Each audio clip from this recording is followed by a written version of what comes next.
امشب در 24 بالا گرفتن تنش میان اسرائیل و حزب الله. وزیر خارجه اسرائیل هشدار داده کشورش به تصمیم نهایی برای جنگ تمام عیار با حزب الله نزدیک میشه. خبر فوری: وزیر امنیت عمومی کانادا دقایقی پیش گفته کشورش رسما سپاه پاسداران رو در فهرست گروه‌های تروریستی قرار داده. دومینیک لبانک گفته اتاوا از تمام ابزارهاش برای مقابله با این نهاد تروریستی استفاده میکنه.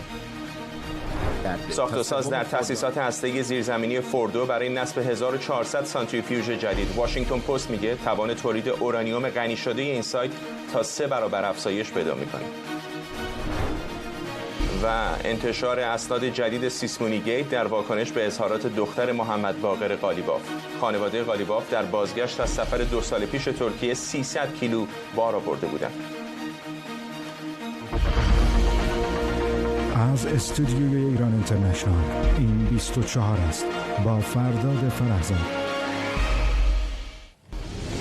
بینندگان ایران اینترنشنال در ایران و سراسر جهان سلام و وقت بخیر. بعد از انتشار ویدئویی توسط پهپاد حزب الله لبنان از تأسیسات نظامی اسرائیل در حیفا، ارتش اسرائیل اعلام کرده برنامه عملیاتی برای حمله به لبنان رو تصویب کرده. پیشتر اسرائیل کاتس وزیر خارجه اسرائیل هم هشدار داده بود اگر جنگی تمام عیار در بگیره حزب الله نابود میشه. همزمان با افزایش تنش‌های نظامی اسرائیل به حزب الله لبنان، مناطق سور و الخیام در لبنان هدف حمله جنگنده‌های اسرائیل قرار گرفتند. یک هیئت 2 حزبی متشکل از اعضای کنگره آمریکا هم با مقامات اسرائیلی در اورشلیم دیدار کرده.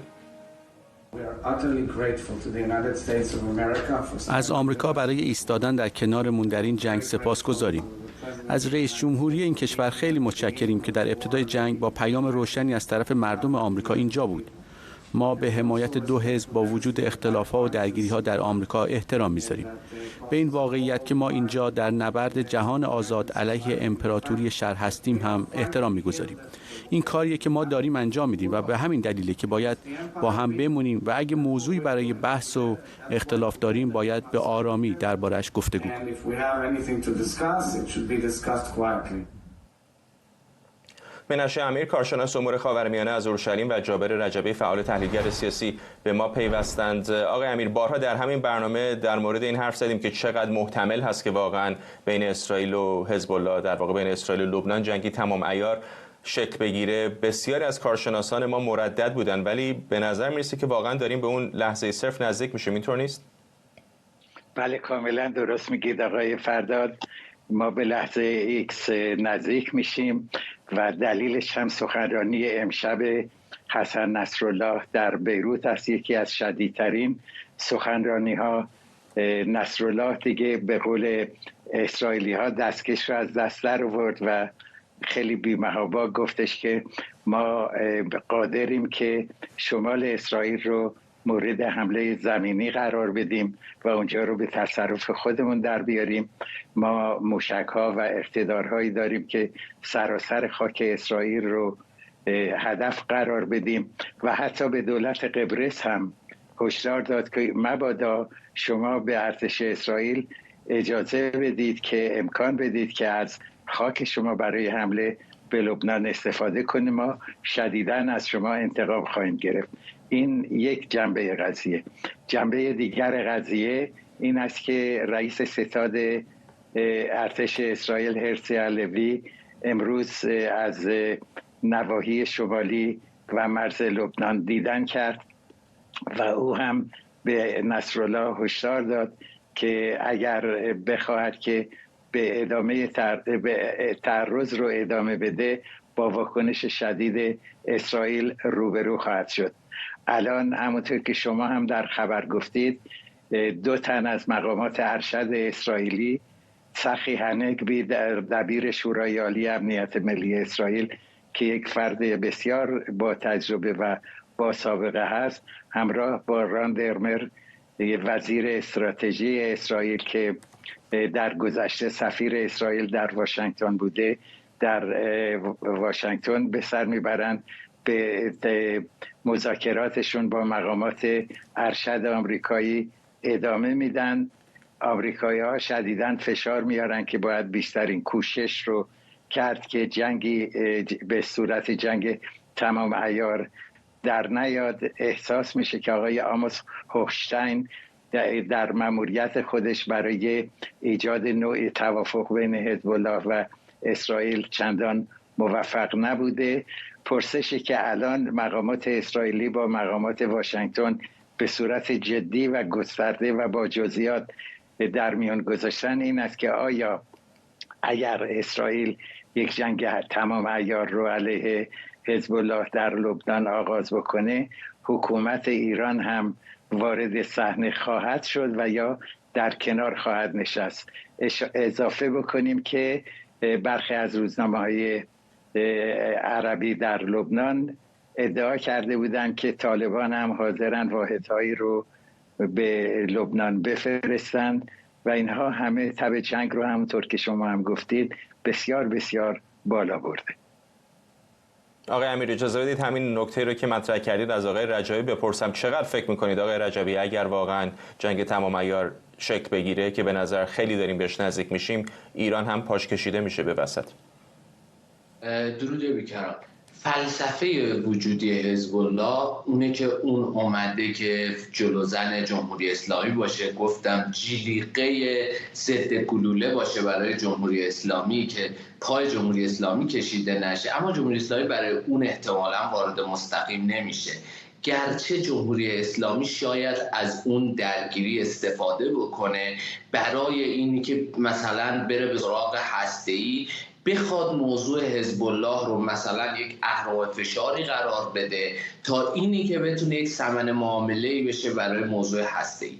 اما اینی که شما فکر کنید جمهوری اسلامی مثلا اگر حزب الله وارد بشه جواب میده. همین نصرالله امشب گفت تو صحبتاش، گفتش که خیلی آمدن به ما گفتن ما کمک میکنیم چه میکنیم، اما ما نیروی زمینی داریم، سلاح هم جمهوری اسلامی بهمون داده، خیلی هم داریم. و یک نکته‌ای گفت به نظرم که این نکته مهمه، گفتش که ما جنگ بی قاعده رو شروع میکنیم، یعنی به هیچ قاعده و قانونی پایبند نیستیم. این نه برای اینه که حسن نصرالله میخواهد بگوید مثلا واقعا بی قاعده بازی میکنه، این میخواهد یک پیامی به اسرائیل بده که اونها قاعده‌مند بازی بکنن. یعنی در این پیام یک پیام ضعف مستتره. چرا؟ چون اون جایی که میگوید قبرس رو وارد میکنیم میخواهد بگوید که مثلا پای جمهوری اسلامی نیاد وسط، چون خیلی نگرانن. نه اینی که جمهوری اسلامی از حزب الله دفاع بکنه، از این نگرانن که اگر درگیر بشه آیا اسرائیل به سراغ جمهوری اسلامی میره یا نمیره. چون در یک درگیری بزرگ و شامل اگر قرار خب زد و خورد که قطعا اتفاق خواهد افتاد، حزب الله از حماس خیلی قدرتمندتره، سلاحاش بیشتره، حتما اسرائیل ضربات بیشتری میخوره. اما خب اون اسرائیل هم دیگه اون اسرائیلی نیست که اون تاکتیکش در غزه باشه، حتما از نوع سلاح‌های بیشتر استفاده میکنه، حتما آمریکا بیشتر از اون حمایت میکنه. اینجاست که اونها نگرانن در این شرایطی که مثلا اسرائیل تمامی شهرهاش مورد حمله موشک پراکنی قرار بگیره، دیگه اون موقع واقعا حیاتش به خطر باشه، اون سراغ جمهوری اسلامی بره. به نظرم الان موضوع حزب الله و اینها این نیست که مثلا آیا جمهوری اسلامی از حزب الله دفاع میکنه، اون موضوع اونا اینه که آیا اسرائیل به سراغ جمهوری اسلامی میره. این نکته هم میخواستم بگم که اسرائیل این پیام بسیار قوی رو داده که ما نه فقط با حزب الله وارد جنگ میشیم بلکه با لبنان وارد جنگ میشیم. این یعنی چی؟ یعنی که اگر ما تو 2006 فقط زاویه رو میزدیم، فقط مخزن‌های موشک رو میزدیم، الان نه دیگه، میتونه کشور لبنان رو به خیلی قبل برگردونه، کشوری که مشکلات اقتصادی داره. اینها فعلا به نظرم جدای اینی که داره جنگ پیش میاد، میخواهن قاعده یک جنگی رو مشخص بکنن که اگر درگیری شد قبل از اون قواعدش و خط قرمزهاش مشخص شده باشه. آقای امیر، از آخرین جنگ تمام عیار بین اسرائیل و لبنان تقریبا 18 سالی میگذره. اون جنگ هم جنگ آسانی نبود. الان هم اسرائیل با تنش‌های زیادی در منطقه و فشارهای بین‌المللی زیادی روبرو هست. می‌بینیم در خود غزه هم کار چندان که فکر می‌کردن آسان پیش نرفته. چقدر نگران هستید اگر چنین جنگی صورت بگیره اسرائیل اون دست بالایی رو که خیلی‌ها تصور می‌کنن الزاماً نداشته باشه؟ من بسیار بسیار نگرانم، چون صحبت از جنگ در غزه نیست، صحبت فقط جنگ با حزب الله لبنان نیست، صحبت فقط جنگ با حوثی‌های یمن نیست، صحبت فقط جنگ با واحدهای نیابتی رژیم ایران نیست. یک وقایعی داره رخ میده در منطقه که بسیار بزرگتر از این جریانات است و جنگ غزه هم با شعار طوفان الاقصی شروع شد. یعنی ربطی به غزه نداره، اونا الاقصی رو میخوان، اونا نابودی اسرائیل رو میخوان. و از سوی دیگر ما میبینیم که رژیم ایران در داخل کشور بسیار بسیار ناتوان شده، مردم اعتراضهاشون گسترده و گسترده تر شده و همون گونه که خمینی تصور میکرد که جنگ با عراق یک موجب نجات، لاستیک نجات حکومت ایران خواهد بود، احتمال داره که رژیم ایران هم به صلاح خودش بدونه که به شیوهی وارد این جنگ بشه.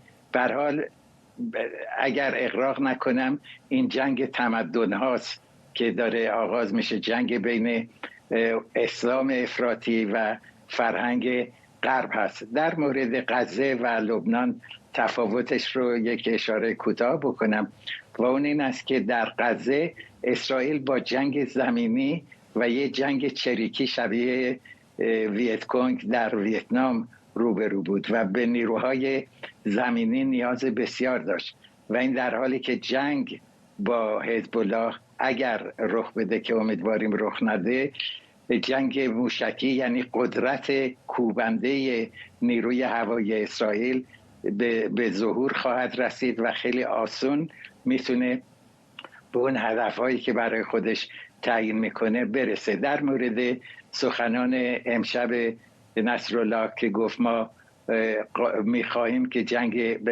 حمله زمینی به شمال اسرائیل بکنیم، تصور میکنم این تهدید تازه نیست.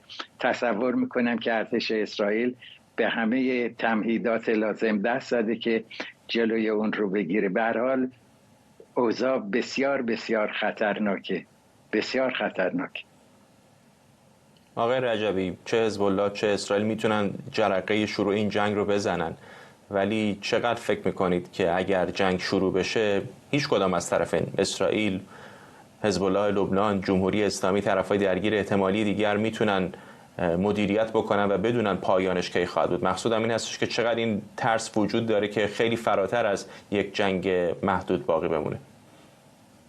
قطعا همینه، چون همون شروع جنگ در یک جغرافیای بسیار وسیع‌تره. دقت داشته باشید حزب الله در سوریه وجود داره، خب حتما اسرائیل در صورت‌های پروازیش که بخواد انجام داد به جاهای در سوریه حمله میکنه.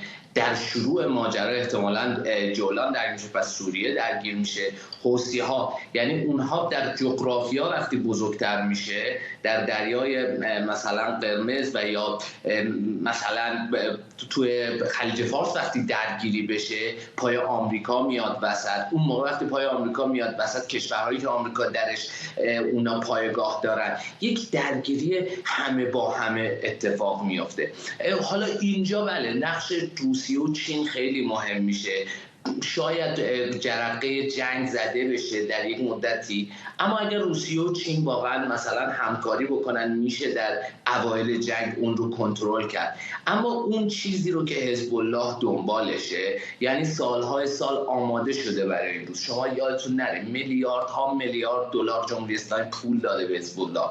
از شما مثلا از دره بوقا که محل تسلیحات اونه تا تنومه تا مارونا رس، اینا همه تونل های بسیار تهاجمی، وقتی میگوید زمینی حمله میکنیم اونجا تونل های بسیار تهاجمی کاشتن، میلیاردها میلیارد دلار هزینه کردن. بله هدف اونا واقعا اقصی بوده. خب اونها در یک درگیری بزرگ میخواهن اگر قرار باشه تا ته ماجرا برن. همین امشب هم یک گروه های عراقی گویا یک جلسه داشتن، یک بیانیه دادن که ما هم دخالت میکنیم.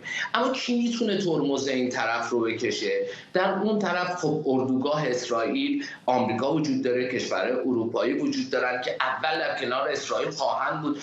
اون چیزی که شما میگویید دست برتر اسرائیل، بله در اون حالت وقتی آمریکا و اینها دیگه اتحادشون اتحاد میدانی میشه، یعنی در جنگ حضور پیدا بکنن، قطعا اول دست بالا رو به اسرائیل خواهند داد. اون موقع بعد میره سراغ اون ترمز کشیدنه که اون موقع معاملات بین المللی در سطح بسیار کلانتری اتفاق خواهد افتاد. میدونیم که روسیه و چین همیشه دنبال مصلحتاشون بوده، اون موقع شاید دنبال این برن. اما اگر این ترمز این جنگ کشیده نشه، میتونه یک جنگ همه با همه ای باشه که اول در خاورمیانه شروع بشه و کمتر همونجوری که شنیدیم نصرالله امروز گفت بعدشون نمیاد که پای کشورهای اروپایی رو بکشن وسط. یه نکته دیگه هم وجود داره، اینه که اینها بالاخره گروه‌های تروریستی وجود دارن تو کشورهای دیگه، شاید دست به عملیات‌هایی هم بزنن.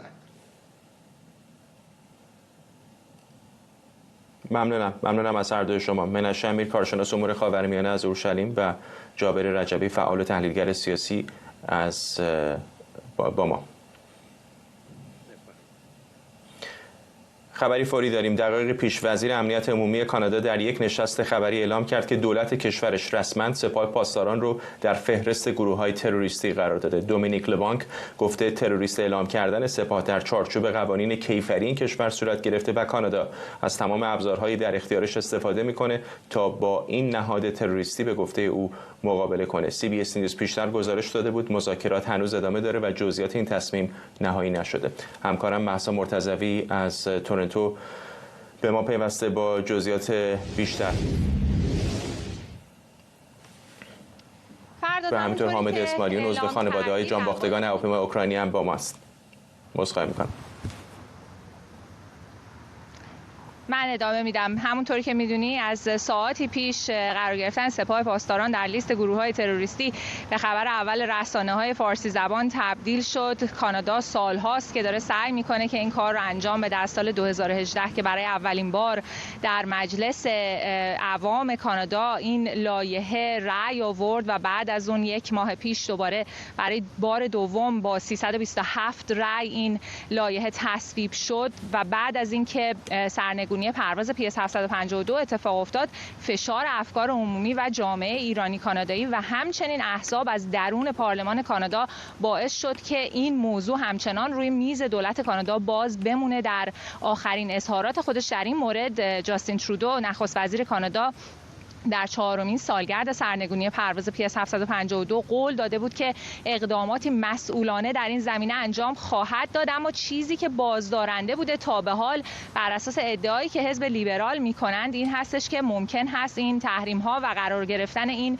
گروه در زیر در واقع کد جنایی در گروه های تروریستی باعث بشه که عواقب شدیدی برای جامعه ایرانی کانادایی داشته باشه، از جمله بخواد ترانزکشن های مالی، یعنی در واقع تراکنش‌های مالی رو محدود بکنه. سرمایه‌های بسیاری از افراد ممکنه مورد ضبط قرار بگیره اینجا در کانادا و همچنین خیلی از کسانی که قصد مهاجرت دارن دیگه نتونن این کار رو انجام بدن. این چیزی بوده که بارها اعلام شده به عنوان یک مورد بازدارنده، اما در خبری هم که اعلام شد هنوز جزئیات چگونگی قرار گرفتن سپاه پاسداران در لیست گروه‌های تروریستی مشخص نیست. اما چیزی که به عنوان یک نکته میشه از این خبر استنباط کرد اینه که حزب لیبرال در آستانه انتخابات فدرال سال آینده این کار رو کرده با توجه به بزرگی جامعه ایرانی کانادایی و فشارهایی که از طرف جامعه ایرانی کانادایی در طول مخصوصاً بعد از خیزش انقلابی به بعد پیش آمده در کانادا، این رو به عنوان یک برگ برنده استفاده خواهد کرد. حمایت ایرانی کانادایی ها رو احتمالاً بیشتر از پیش خواهد داشت و حالا جامعه ایرانی کانادایی که ماهاست بعد از خیزش انقلابی در هر تجمعی فریاد می‌زدن که سپاه پاسداران رو در لیست گروه‌های تروریستی قرار بدید، میتونن یک نفس راحتی بکشن. از سال 2012 البته نیروی قدس سپاه پاسداران در لیست گروه‌های تروریستی کانادا بود که این هم سوال برانگیز بود. در مورد همین موضوع بسیاری میپرسیدن چگونه ممکن هست که یک زیر مجموعه‌ای در لیست گروه‌های تروریستی باشه اما اصل مجموعه در این لیست نباشه. حالا باید منتظر باشیم تا ببینیم جزئیات این خبر چگونه منتشر خواهد شد و چه کسانی در واقع تحت تاثیر این تحریم‌ها قرار خواهند گرفت. فرداد. ممنونم از تو. همونطور که گفتم حامد اسماعیلیون عضو خانواده‌های جانباختگان هواپیمای اوکراینی هم از تورنتو به ما پیوسته. آقای اسماعیلیون، چه تغییری به نظرتون صورت گرفته؟ چه اتفاقی افتاده که رویکرد دولت کانادا حالا این شده که کلیت سپاه پاسداران رو در فهرست گروه‌های تروریستی قرار بده؟ سلام عرض می‌کنم خدمت شما. اولا خیلی خوشحالم از این خبر. به تمام خانواده‌های دادخواه، به تمام کسانی که در تمام این سالها آسیب دیدند از سپاه پاسداران، به نظر امروز روز خوبیه که سپاه پاسداران بالاخره در کانادا در لیست گروه‌های تروریستی قرار گرفت. واقعیت اینه که دلایل دولت در 6 سال گذشته و در تمام سالهایی که بسیار این درخواست رو از دولت داشتن گنگ و مبهم بود، خیلی مشخص نبود، ولی فشار ادامه پیدا می‌کرد و نه تنها خانواده‌های پرواز PS 752 در انجمن خانواده‌ها، بلکه بسیاری از فعالین نهادهای کانادایی و ایرانی که به خصوص در 2 سال اخیر هم بسیار فعال شدن، همه یک حرکت همه جانبه رو آغاز کرده بودند و ادامه میدادند و احزاب مخالف هم همچنین فشار زیادی بر روی دولت گذاشتن. به نظر من همه اینا دست به دست هم داد تا نهایتا این تصمیم اعلام بشه. خیلی خوشحالیم که این خبر امروز اعلام شد و باید منتظر جزئیاتش بمونیم. دفعه قبلی که باهاتون صحبت می‌کردم آقای اسماعیلی، موقعی که 10,000 نفر از اعضای سپاه پاسداران رو ممنوع معامله کرده بودند، در لیست تحریم‌ها قرار داده بودند، یک نگرانی‌های وجود داشت در مورد کسانی که خدمت سربازی رو مثلا در سپاه پاسداران گذروندن یا کسانی که ارتباط مستقیمی ندارن ولی ممکنه متأثر بشن از چنین تحریمی. چقدر فکر می‌کنید که اون دغدغه‌ها الان بهش رسیدگی شده؟ و همونطور که عرض کردم باید منتظر جزئیات قانون بمونیم، ولی من گمان میکنم که دلیل اصلی نبود. بعدا هم از خود وزرای و بسیار از نمایندگان مجلس میشنیدیم که دلایل دیگری ظاهرا وجود داره، چون میتونستن با استثناء کردن کسانی که سربازیشون رو گذروندن و در کانادا هستن این کار رو به راحتی حل بکنن، ولی این کار رو نمیکردن و بعدها از منابع مختلف هم میشنیدیم که دلایل دیگری داره. حالا به هر حال به هر دلیلی بوده این تصمیم بوده که دولت باید میگرفته، در اون مقطع نگرفته، ولی الان این کار صورت گرفته و خبر خوبیه که اتفاق افتاده. به هر کسی که داوطلبانه با سپاه پاسداران کار کرده به باور ما باید تحت تعقیب قرار بگیره و پولشویی سپاه باید در این کشور متوقف بشه. در یک کلمه کانادا دیگه نباید بهشتی برای خلافکاران جمهوری اسلامی، مقامات جمهوری اسلامی باشه و برخورد جدی بکنه با این افراد. چه تأثیر معناداری فکر می‌کنید واقعا روی زمین خواهد داشت در کانادا؟ امروز هم دقایق پیش وزیر امنیت عمومی آقای لابلانک توضیح داشتن میدادن. من فکر میکنم فقط کلیات رو گفتن، ولی ما امیدواریم که در درجه اول پولشویی ها متوقف بشه، در واقع پول ملت ایران به این کشور میاد و سرمایه گذاری میشه و سپاه از این کار استفاده میکنه. بسیاری از افراد هم هستن در موقعیت های اقامتی مختلف که اینجا با سپاه همکاری میکنند. همونطور که عرض کردم خدمت شما، کانادا نباید مکان امنی برای این افراد باشه. در فضای مخوفی که برای مردم ایران در داخل کشور ساختن، در حالی که در سراسر دنیا مشغول جنایت کردن هستند، باید به نظر من تمام ارتباطاتشون با دنیای آزاد قطع بشه. کانادا قدم اول بعد از آمریکا بعد از سالها بوده و امیدواریم در اتحادیه اروپا، استرالیا و بریتانیا هم همچین تصمیم گرفته بشه. ممنونم از شما. حامد اسماعیلیون، عضو خانواده‌های جانباختگان هواپیمای اوکراینی از تورنتو. خیلی ممنونم. واشنگتن پست میگه با کامل شدن نصب 1400 سانتریفیوژ جدید در تأسیسات زیرزمینی فوردو، تولید اورانیوم غنی شده در این سایت هسته‌ای جمهوری اسلامی میتونه 3 برابر بشه. پیشتر رویترز گزارش داده بود تهران به آژانس اطلاع داده طی 3 تا 4 هفته صدها سانتریفیوژ جدید در فوردو نصب میکنه. بازرسان آژانس فعالیت‌های مرتبط با ساخت و ساز در فوردو رو تایید کردند و واشنگتن پست نوشته جمهوری اسلامی با نصب این تعداد سانتریفیوژ پیشرفته در فوردو طی 1 ماه میتونه حدود 145 کیلوگرم اورانیوم غنی شده در حد سلاح هسته‌ای تولید کنه که به گفته کارشناسان برای ساخت 5 بمب اتمی کافیه. فرشته پزشک، کارشناس روابط بین‌الملل از واشنگتن دی سی با ماست. خانم پزشک، بارها الان در مورد نگرانی‌ها در مورد توسعه برنامه هسته ایران و غنیسازی اورانیوم میشنویم. هر دفعه حرف از این زده میشه که یک ماه، یک هفته، چند هفته جمهوری اسلامی با ساخت بمب هسته‌ای فاصله داره. این تازه ترین تحول کجا قرار میده جمهوری اسلامی رو در برنامه هسته‌ایش؟ ببینید، آخرین صحبت‌هایی که از طریق نهادهای اطلاعاتی آمریکا لااقل اومده بود بیرون همین چند ماه پیش، کماکان نهادهای اطلاعاتی و امنیتی آمریکا بر این باورن که ایران قصد تولید سلاح رو نداره و هنوز تغییری در این ارزیابی به وجود نیامده. اگر اشتباه نکنم در همین چند ساعت گذشته که این خبر در اومده، هنوز تغییر جدی از نظر سیاستمداران آمریکایی ما نشنیدیم. ولی فکر می‌کنم روند مشخصه که به هر حال ایران اگر همین الان هم قصد ساختن بمب اتم نداشته باشه، راهی که پیش گرفته اون رسیدن به اون قدرت بازدارندگی است و در آستانه اتمی شدن قرار گرفتنه که بتونه برای خودش بازدارندگی ایجاد بکنه. اینکه تصمیم بگیرن این رو عوض بکنن یا نه، یک تصمیم سیاسی که فکر می‌کنم اخیراً هم آقای صالحی هم در گوشه کنار ساختار قدرت در ایران میشنویم که بلندترین صحبت میشه که اگر تصمیم بگیریم میتونیم اتمی بشیم. ولی فکر می‌کنم از نظر واقعی اون چیزی که الان در طول حداقل یک دهه گذشته ما داریم می‌بینیم اینه که ایران داره پیشرفت میکنه، دانشی رو به دست میاره که حتی در اثر یک حمله نظامی اون دانش از دست نخواهد رفت، میتونه بازسازی بکنه و میتونه در آستانه قرار بگیره و این برای یک بازدارندگی برای جمهوری اسلامی کافی باشه. متوجه هستم که در نهایت یک تصمیم سیاسی است که بخوان سراغ ساخت بمب هسته‌ای بروند یا نروند، ولی همین توان فنی هم خیلی به اون تصمیم سیاسی میتونه کمک بکنه. اینطور نیست؟ یعنی اگر تصمیم سیاسی جرقش بتونه در یک هفته زده بشه تا یک ماه تا یک سال، خیلی در اون تصمیم گیری میتونه نقش داشته باشه. اینطور نیست؟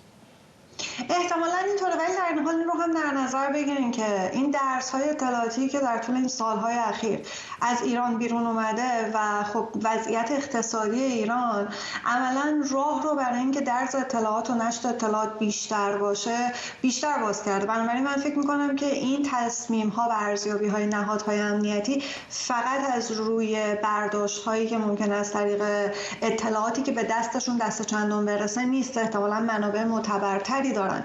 این باعث میشه که حتی اگر اون تصمیم رو بگیرن، پیاده سازیش خیلی کار ساده‌ای نباشه، چون میدونیم بخش نظامی ماجرا هم مطرحه و اینها رو با هم هماهنگ کردن قبل از اینکه خارجی ها خبردار بشن یکم بعیده. ولی این به معنی نیست که اگر این کارو بکنن واقعا دنیا کار خاصی میتونه بکنه. در شرایط فعلی دنیا من واقعا مطمئن نیستم که حتی اگر ایران بخواد به سمت رفتن به سمت سلاح هسته‌ای بره بشه خیلی جلوشون رو گرفت. من نمیدونم، احتمالاً رؤسای جمهور آمریکا هزینه گزافی خواهند داد، حتما یک نوعی از حمله نظامی رو ممکنه بکنن، ولی اینکه بشه جلوش رو گرفت اگر به اون تصمیم برسن به نظرم سخت خواهد بود، برای اینکه همونطور که خودتون هم اشاره کردین این دانش رو نمیشه گرفت و پیشرفتایی که تو این سال‌ها حاصل شده خب پیشرفت‌های جدیه. شما می‌بینید که نسلی که الان میخوان از سانتریفیوژها نصب بکنن IR6 که خب خیلی فاصله داره و اگر اشتباه نکنم اون آنالیزی که انجام شده، تحلیلی که انجام شده، 300 برابر اورانیوم میتونه ایران تولید بکنه در فوردویی که قرار بود بر اساس برجام تعطیل شده باشه. اینها چشمگیره و در این تردیدی نیستش و فکر میکنم از اون مرحله‌ای که دیگه بشه بازگردوند و یک چارچوبی برای ایران مشخص کرد که سلاح اتمی براش کاملا غیر قابل دستیابی باشه، فکر میکنم تا یه حدی گذر کردیم. چند ماهی تا پایان کار دولت فعلی آمریکا باقی مونده. ایران هم درگیر انتخابات ریاست جمهوریه. چقدر فکر می‌کنید که ممکنه دو طرف از این پنجره کوتاه باقی مانده بخوان استفاده بکنن برای رسیدن به یک توافق؟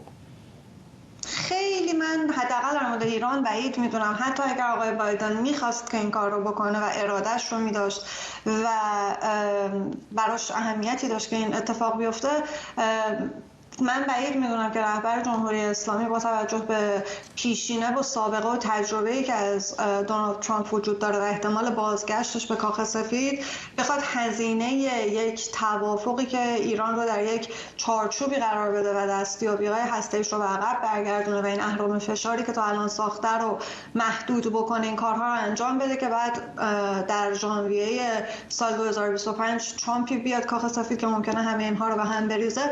من حداقل تردید دارن که کسی مثل آقای خامنه‌ای یه همچین بازی رو جلو ببره. بنابراین فکر میکنم احتمالش تقریبا به نظر من ممکن نیست. ممکنه سعی بکنن تنشی جلو نیاد، جنگی در نگیره، با هم درگیر نشن، ولی توافق به نظرم برای ایران در این لحظه خیلی شاید معنا نداشته باشه. احتمالاً صبر میکنن ببینن تکلیف کاخ سفید چی میشه. و اگر ترامپ برگرده به کاخ سفید ممکن است هم میبینید یک توافق بین ایران و واشنگتن رو؟ ببینید ترامپ خیلی آدم اهل بدبستونه، یعنی اگر که قرار باشه باهاش معامله کنم، من فکر میکنم که بستگی البته به کابینه‌اش هم داره. اگر کسی مثل آقای پومپئو و بولتون و اون طیف سر کار باشن، به احتمال زیاد خیلی بعید میشه تصور کرد که همچین اتفاقی بیفته. ولی اگر که نه، با توجه به انتقاداتی که از نتانیاهو کرده آقای ترامپ، با توجه به اینکه صحبت از این کرده که در عراق در واقع نتانیاهو بود که قاسم سلیمانی رو آمریکا رو راضی کرد که قاسم سلیمانی رو ترور بکنن و بعداً پاپس کشید، ممکنه پیام‌هایی بده که حاضر به مذاکره باشه. ولی فکر می‌کنم ترامپ کارتی هستش که خیلی نمیشه روش حساب کرد. ولی اینکه در این حال حتی دولت ترامپ با توجه به اینکه به احتمال خیلی زیاد دیگه راهی برای دولت سومی نخواهد داشت، دولت 4 ساله خواهد بود، اون هم ممکنه رویکردش متفاوت باشه و خصوصا اگر بنیامین نتانیاهو سر کار باشه، چون باز همونطوری که گفتم بین این دوتا اختلاف افتاده و اون زمان یکی از راننده‌های خیلی مهم سیاست‌های آقای ترامپ در قبال ایران نتانیاهو بود و فکر می‌کنم با توجه به اتفاقی که افتاده ممکنه که به اون شدت نباشه. شرایط جهان هم تغییر کرده، تمرکز آقای ترامپ احتمالاً متمرکز باشه روی آمریکا، مخالفه با جنگ‌هایی که هست. شرایط دنیا یکم فرق کرده، ولی بازم فکر می‌کنم خیلی تا ندونیم چه کسی قراره توی دولتش باشه نتونیم پیش بینی درستی داشته باشیم. ولی به نظر من دونالد ترامپ میتونه اهل مذاکره باشه. ممنونم از شما. فرشته پزشک، کارشناس روابط بین الملل از واشنگتن دی سی با ما. وحید اشتری، فعال رسانه‌ای اصولگرا، اسناد جدیدی رو از سفر 2 سال پیش خانواده محمد باقر قالیباف به ترکیه و میزان بار اونها در برگشت از این سفر منتشر کرده. بر اساس اسناد منتشر شده، مریم قالیباف مادر و همسر در زمان برگشت از سفر ترکیه در سال 1400 حدود 300 کیلوگرم بار داشتند. این در تناقض با اظهارات مریم قالیباف در برنامه تلویزیونی اخیره که گفته برای خرید سیسمونی به ترکیه نرفته بود. دروغ سیسمونی و خب دوران بارداری که به من خیلی سخت گذشت، خیلی پرفشار بود. من مسافرت رفته بودم ولی برای خرید نرفته بودم.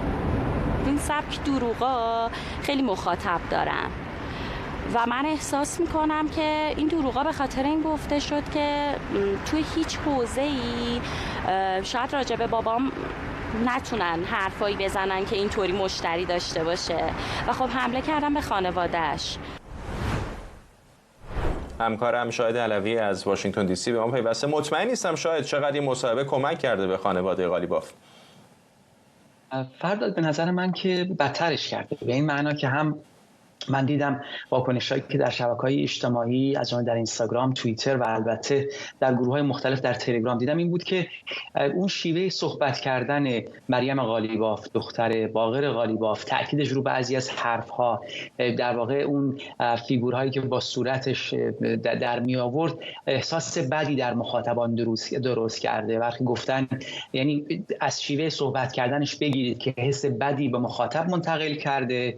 اون نقطه‌ای که نشستن یه جای خوب، یه چه میدونم قیافه شیک نشستن و اطلاعات رو میده که قبلا اسنادی در مورد دروغ بودنش منتشر شده. عملا به نظر میرسه اون چیزی که منتشر شد، اون صحبت ها، دست کم این بخشش که ما الان پخش کردیم، بیشتر چهره قالیباف رو نزد کسانی که ازش بعدشون میومد بدتر کرد، نزد مرددها هم بد کرد. طرفداران که طبیعتاً کسانی که ایشون را قبول دارن وضع متفاوتی دارن. ما میدونیم که در واقع اسنادی منتشر شده از جمله یک فعال اصولگرای داخلی وحید اشتری که به هر حال این سفر انجام شده، تصاویرش منتشر شد، نه فقط اسنادی که ایشون به خاطر روابط داخلی بهش دسترسی داره، تصاویر از اونها در اون سفر منتشر شد. بعد هم خودشون انکار نکردن، یعنی دست کم 2 مشاور قالیباف در مناسبت‌های گفتن بله سفر انجام شده، خرید هم بوده اما اینقدر نبوده. در نهایت مشخصه که اونچه که دختر قالیباف میگه دروغه، شاید هم دروغ خود زیرکانه بیان کرده. این معنی که میگه ما به سفر رفتیم، نگفته سیسمونی نخریدیم. منتها حالا این سیسمونی طبق اون اسناد مثلا 290 کیلو وسایل بوده که خب بار اضافه است دیگه، یک مسافر میتونه تا 25 کیلو با خودش بار جابجا بکنه به این ترتیب. منتها نکته فقط این نیست، تصویری که از قالیباف هست فرداد تصویریه که با فساد گره خورده. چه زمانی که ایشون خاتم الانبیا رو به عنوان یکی از فرماندهانش وارد حوزه اقتصاد کرد، چه زمانی که در واقع پسر دیگرش الیاس از طریق شرکت‌هایی که مادرش هم زهرا مشیر همسر قالیباف درش نقش داشت اینها درگیر فساد شدن، چه زمانی که پسرش اسحاق ایشون با همین شناسنامه دستش سال 96 اومد یا بگم 96 اگه اشتباه نکنم با احتیاط بگم در انتخابات اومد گفت که پسر من در واقع هیچی نداره، 96 بود، پسر من 1 میلیون تومان دارایی داره و یک ماشین کهنه پاترول یا همچین چیزی. همون زمان پسر ایشون در واقع 10 میلیون دلار عذرخواهی میکنم 10,000 دلار پول در حسابش بود، در استرالیا آپارتمان داشت، اونجا آپارتمان هم خودش مالک بود هم آپارتمان به اجاره داده بود. اینا اسنادش رو منتشر کردن، فقط در برنامه خودت هم در موردش بحث شد. به این ترتیب به نظر میرسه این شیوه صحبت ها میتونه کسانی رو که در مورد قالیباف تردید داشتن به تردید بیشتر بندازه. انگار خانواده‌ای که فساد رو حق خودش میدونه و طرفدارانش هم مواضع عجیب میگیرن. مثلا یکی اومده نوشته بود که اینکه یک خانواده معمولی در ایران هم سالی 2 بار به ترکیه سفر میکنه طبعا یعنی اینکه سفر دکتر قالیباف هم بی ایراده. حالا اینکه خب منتقدین میگن که کدوم خانواده‌ای هست که در ایران کارگران، بازنشستگان، کارمندان با اون میزان حقوق میتونن سالی 2 بار به ترکیه که سهله به یک شهر دیگه در ایران سفر بکنن. ممنونم از تو همکارم شاهد علوی از واشنگتن دی سی با ما.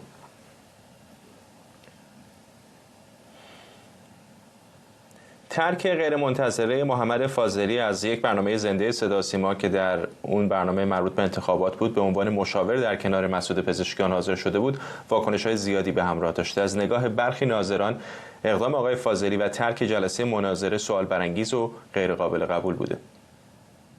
آقای اسفندیاری، رئیس دانشگاه دروغ میگه و شما هم دروغ میگید. شما پیمانی نبودین؟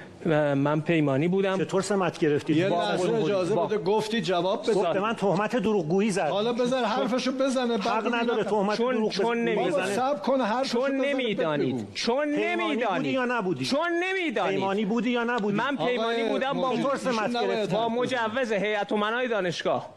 با رئیس دانشگاه؟ بله. اینو نمیدونه؟ با مجوز هیئت امنای دانشگاه. آقای دکتر فاضلی ما در میزگرد فرهنگی هستیم. منتشر نکردید مجوزو؟ به وزارت علوم بفرمایید. فاضلی هفته 7400 بزرگوار رو قطع شکایت کرده 3 ساله جرأت نمی‌کنن رسیدگی کردیم. جرأت نمی‌کنن رسیدگی جناب آقای به عنوان کارشناس با من مسئله شخصی داره. آقای پزشکیان خواهش میکنم شما بفرمایید. جناب آقای دکتر مسعود پزشکیان، آقای دکتر محمد فاضلی رفتار ناشکیبایانه ای رو اظهار کردند و این جای تأسف داره. عصبانی نشو، آرام.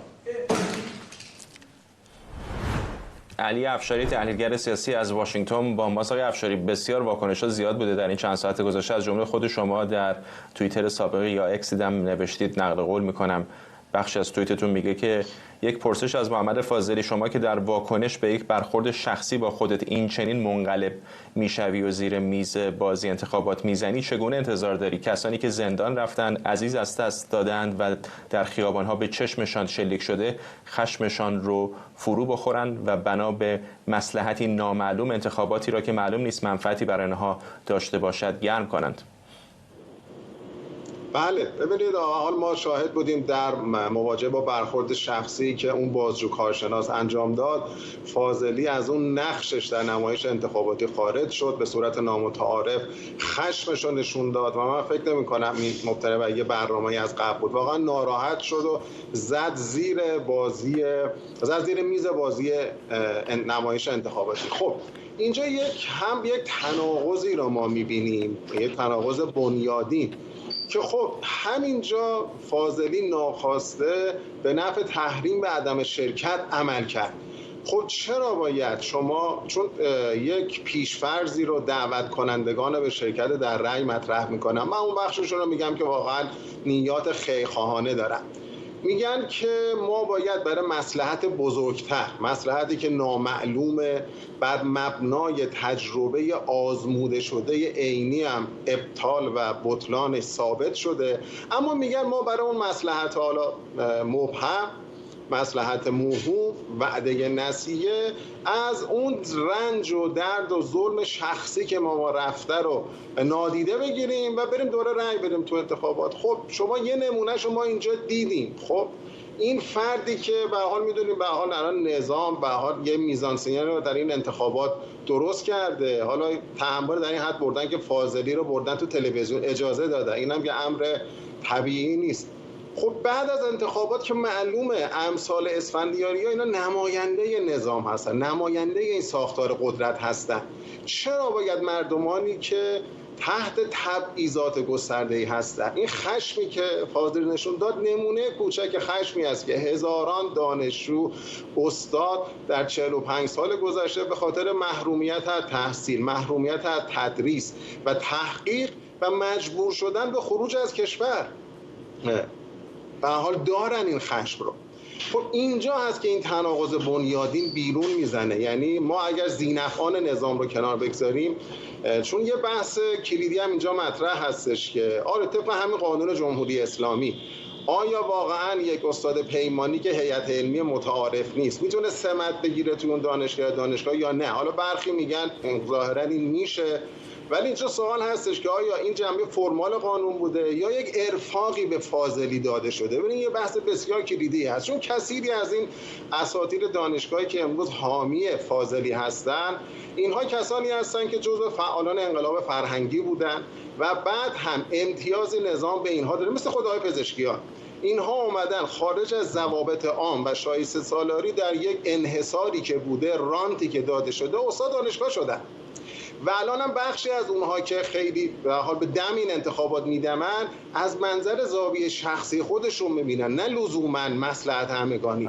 خب اینجا مطرح هستش که ما در مواجهه با این نظام، این ساختار قدرتی که تبعیض ویژگی بنیادین اون هست و اختیاراتی رو هم ندارن، این رئیس جمهوری که میرن انقدر اختیاراتی نداره که بتونه جلو اونها رو بگیره. آقای پزشکیان میگه من اجازه نمیدم هیچ استاد دانشگاهی اخراج بشه. خب شما چه اختیاری داری؟ حتی اون کمیته‌های انضباطی که هست، حالا چه برای اساتید چه برای دانشجویان، در کنترل رئیس وزیر آموزش عالی یا رئیس جمهور نیست. آقای دکتر مصطفی آقای افشاری، حالا گفتید خروج او احتمالاً ترکش از صحنه برنامه‌ریزی شده نبوده و واقعا در لحظه اتفاق افتاده، ولی همین که به قول شما بالاخره اقدامی نسبتاً نادر است در صدا و سیما، او رو آوردن و بعد با این شکل خارج شده، میکروفون پرتاب کرده به سمت خود آقای پزشکیان، یا دیروز ظریف رو بعد از مدت‌ها در تلویزیون آوردن. نمیدونم چقدرش برنامه‌ریزی شده است چقدرش نیست، ولی فکر نمی‌کنید که اتفاقاً خواسته و ناخواسته ممکنه اینها کمک بکنه به اون گرم شدن تنور انتخاباتی که رژیم به دنبالشه؟ من حالا ظریف بحث دیگری است، ولی در فاضلی فکر نمی‌کنم. این بنبست ما همین الان دیدیم. این بنبست پزشکیان رئیس جمهور بشه، وزیر آموزش عالی دلخواه خودش هم علاوه بر موانع انتخاب بکنه، هم اتفاق افتاده. دکتر مصطفی معین در شرایط بسیار بهتر است وضعیت کنونی با ریاست جمهوری خاتمی وقتی فشار زیاد شد استعفا داد، چون خاتمی و مجموعه قوای دولت اون موقع نمیتونه جلوی مداخله غیرقانونی اعمال نفوذ نهادهای اطلاعاتی رو در کمیته‌های انضباطی علیه دانشجو و همچنین اساتید تحت پوشش اسلامی شدن بگیره. اینا تجربه‌های پیموده شده است. افرادی که اینجا نمیتونه، حتی پزشکیان دفاعی نکرد از فاضلی، در اونجا اگر وضعیت اینگونه هست حتی اونا باید ترک میکرد صحنه رو. اینا اینجا این صحنه رو ترک کردن چون ملت فهمیدن این میدان شرکت تو انتخابات میدان بازی مردم نیست، میدان بازی در بهترین حالت ذینفعان نظامه که اون هم یه بخش کوچکی از جامعه رو تشکیل میده. اونا به میدان بازی اصلی یعنی مبارزه اجتماعی تو خیابون و تغییر ساختاری قدرت حساب کردن، روی اون ایستادن. یه موضوع مهم دیگه هم به این مرتبط هست. آقای پزشکیان دیگه فرصت نداریم آقای افشاری، 30 ثانیه تا پایان برنامه مونده. خیلی کوتاه بگم، ایشون میگن که من باید نذاشتم هیچ استادی اخراج دانشگاه تبریز. خب نمیگن کدوم دانشگاه اون فرصت نداریم آقای افشاری. ممنونم از شما. علی افشاری، تحلیلگر سیاسی از واشنگتن. سپاسگزارم از شما و ممنونم از شما که بیننده برنامه 24 امشب بودید.